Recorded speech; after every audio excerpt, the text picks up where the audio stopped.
It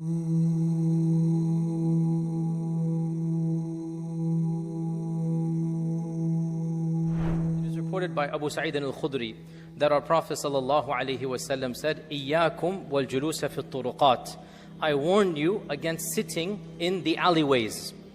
Now, back then they didn't have massive mansions. Most people's houses were one large outer room and one inner chamber. That's about it. Even the house of the Prophet ﷺ was like this. They didn't have a living room. Where would they sit? When they wanted to have friends and talk, they would literally sit outside their house. We would call it a veranda, but it wasn't a veranda. It was literally in the house, in the streets. So our Prophet ﷺ said, إِيَّاكُمْ وَالْجُلُوسَ فِي الطُّرُقَاتِ, I warn you against sitting in the alleyways. They said, Ya Rasulullah, مَا لَنَا مِن مَجَالِسِنَا فِي مَجَالِسِنَا مِن بُدْ. Ya Rasulullah, we have to have our gatherings, our majlis. Where else are we going to meet? Ya Rasulullah, we have to have our gatherings. So our Prophet ﷺ said, so if you insist, فَإِنْ أَبَيْتُمْ, if you're going to refuse my command and you're going to insist that you're going to have these gatherings, then فَأَعْطِ الطَّرِيقَ حَقَّهُ, give the right that is due to the alleyways. They said, what is the rights due to the alleyways? So he said, number one, غَضُّ الْبَصَرِ, lower your eyes. Number two, كَفُّ الْأَذَى, don't harm anybody going in the streets. Number three, رَدُّ السَّلَامِ, responding to the salam of the people. Number four, commanding what is good and forbidding what is evil. Now, this hadith, we're going to use it as a case study actually. Very briefly, I know time is always against us. We're going to use it as a case study to examine how different disciplines of Islam can extract different types of benefit from the same hadith. This hadith can be the subject of an entire monograph, and it has been the subject of many pamphlets and booklets. If you look at this hadith, it's so beautiful. Our Prophet ﷺ is warning the Sahaba from sitting in the alleyways. Now, generally the Sahaba hear and obey. But this was something that would affect their social life. When COVID happened a year and a half ago, how much resistance was there in the community, right? What do you mean we're not going to go out, we're not going to sit, we're not going to go to the restaurant? How much resistance was there, right? To this day there is resistance, as you know. The people, they need to live, they need to meet.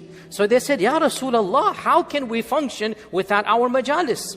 Now, one of the most important points here, that the Sahaba knew the compassion of the Prophet ﷺ, and they are not arguing, but pushing back.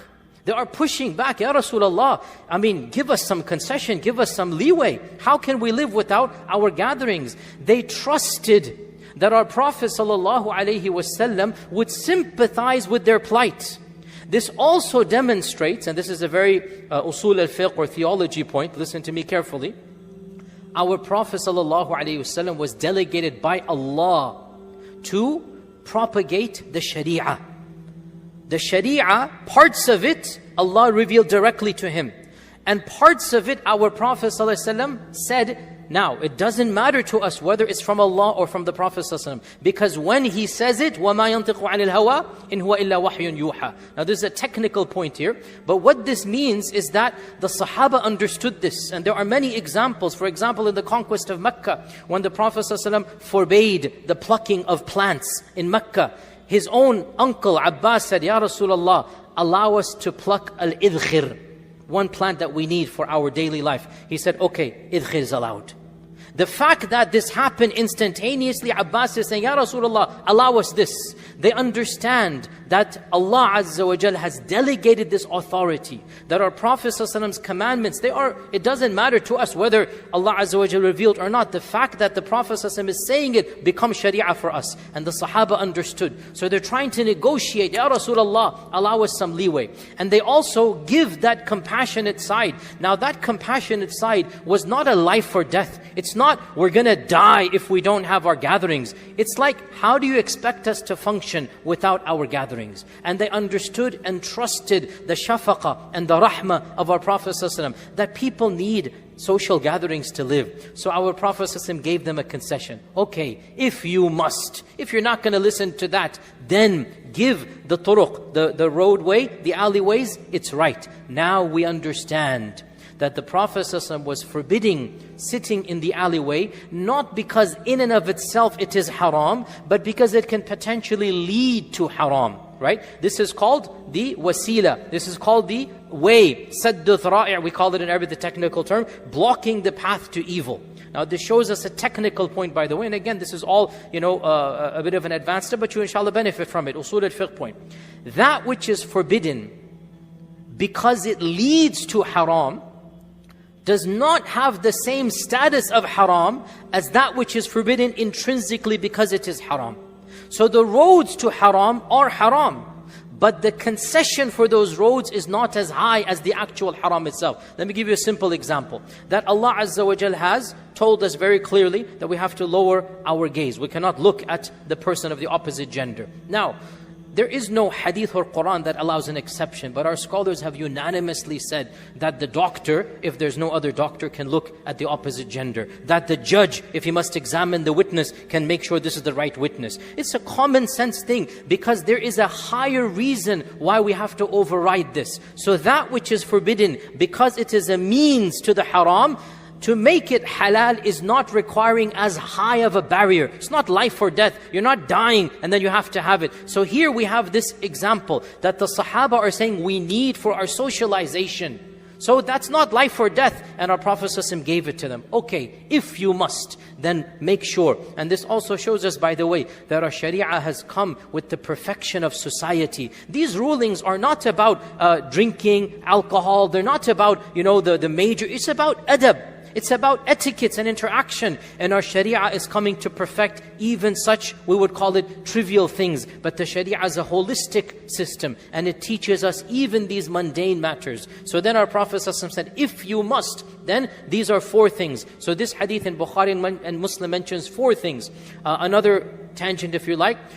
You can compile this hadith in all the books of hadith because it is narrated in over 15 narrations. And you can see what else is mentioned. In fact, this has been done by many researchers. You find actually in some narrations 14, 15 things mentioned. So you see which one of them, applies and what not. So in this hadith, 4 are mentioned. Ghaddul basar. What is haram is you look at something with lust. So if you're sitting in the alleyway, lower your gaze. Oh men, if you're sitting in the alleyway, a lady walks by, don't look at her. Lower your gaze. Ghaddul basar here. Notice here, by the way, our Prophet ﷺ is putting the onus here in this particular hadith on the one sitting down and the man. You lower your gaze. You don't have to look at other people that are passing by. Ghaddul basar. Number 2, he said, kafful adha. Don't harm somebody. Don't say something that's going to hurt their feeling. Don't use your hand to trip somebody. Don't hurt anybody. It's the haqq.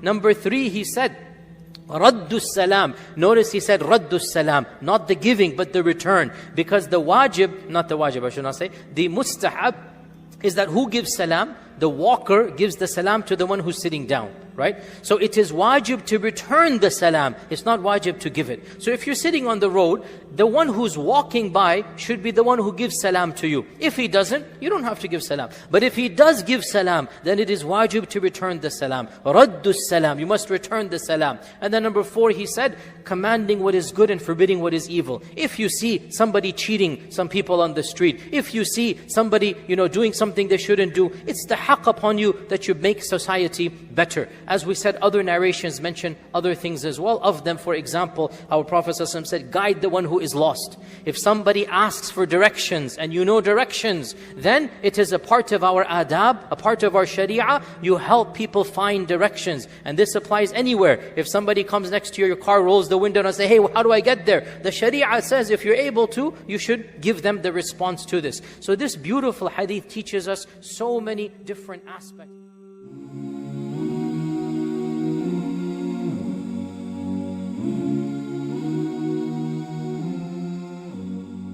Alhamdulillah, we are happy to announce the launch of the One Islam TV app. Watch hundreds of high-quality produced Islamic reminders, Quran learning videos, stories of the prophets, and so much more. 2 new videos uploaded daily, inshallah.